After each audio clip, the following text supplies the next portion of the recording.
ચેતન પટેલ પણ આપણી સાથે છે। ચેતન, આમ તો કહી શકાય કે સુરત બેઠક બિનહરીફ છે, પરંતુ બારડોલી અને નવસારીની કેટલીક બેઠકો જે છે તેનો સુરતમાં સમાવેશ થાય છે, એટલે ત્યાં મતદાન યોજાશે। છેલ્લી ઘડીઓનો પ્રચાર કરવામાં આવ્યો અને સુરત તો આ વખતે એવું કહી શકાય કે લોકસભા ચૂંટણીમાં ગુજરાતમાંથી એપી સેન્ટર રહ્યું હતું। કેવો માહોલ છેલ્લી ઘડીના પ્રચાર દરમિયાન અને હવે પછીનો?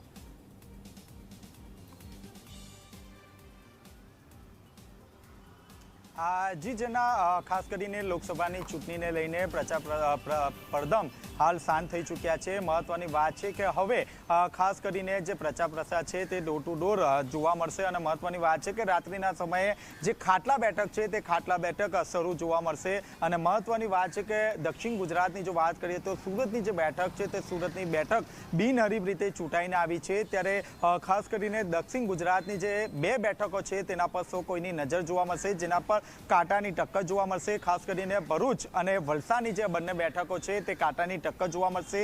ભરૂચની જો વાત કરીએ તો ભરૂચમાં ચેતર વસાવા જે આમ આદમી પાર્ટી અને કોંગ્રેસ આ બંને સાથે રહીને આ જે બેઠક છે તે બેઠક પર જીતવા માટે એડી ચોટીનું જોર લગાવી રહ્યા છે, ત્યારે બીજી તરફ જોવા જઈએ તો ભાજપે 6 ટર્મથી વિજેતા બનેલા જે મનસુખ વસાવા છે તેના પર ક્યાંક ને ક્યાંક ફરી એક વખત વિશ્વાસ મૂક્યો છે।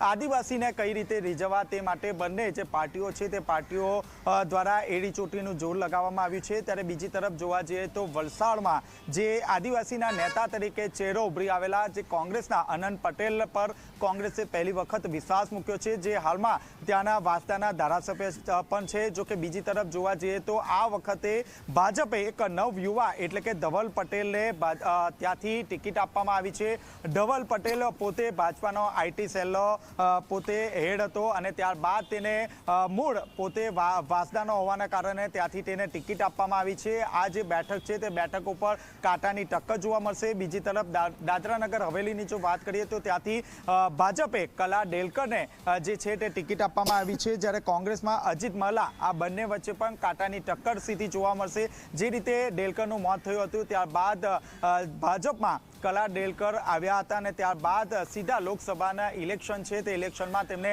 ટિકિટ આપવામાં આવી છે। મહત્વની વાત છે કે નવસારીમાં ખુદ ભાજપા પ્રદેશ અધ્યક્ષ CR પાટીલ છેલ્લા 3 ટર્મથી અહીંથી જીતતા આવ્યા છે। આ ચોથી ટર્મ છે, એડી ચોટીનું જોર લગાવવામાં આવી રહ્યું છે। ક્યાંક ને ક્યાંક કોંગ્રેસની જો વાત કરીએ તો કોંગ્રેસ ક્યાંય પ્રચાર પ્રસારમાં જોવા નથી મળી।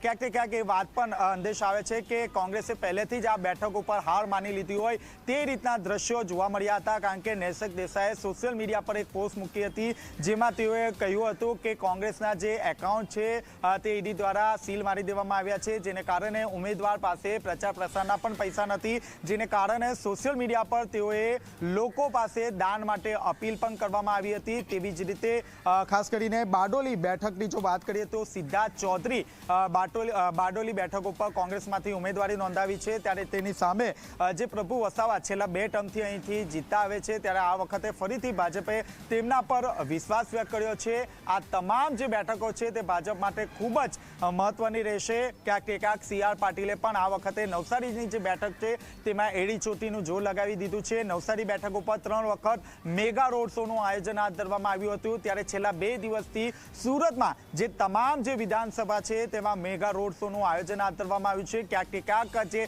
ધારાસભ્ય છે તે ધારાસભ્યનું માનવું છે કે આ વખતે સમગ્ર દેશમાં CR પાટીલની લીડ સૌથી વધુ હશે, એટલે કે 10 લાખથી વધુની જે લીડ છે તે લીડ આ વખતે CR પાટીલે મળશે તેવો આત્મવિશ્વાસ જે ધારાસભ્યો છે તેમના દ્વારા વ્યક્ત કરવામાં આવ્યો છે। જી બિલકુલ।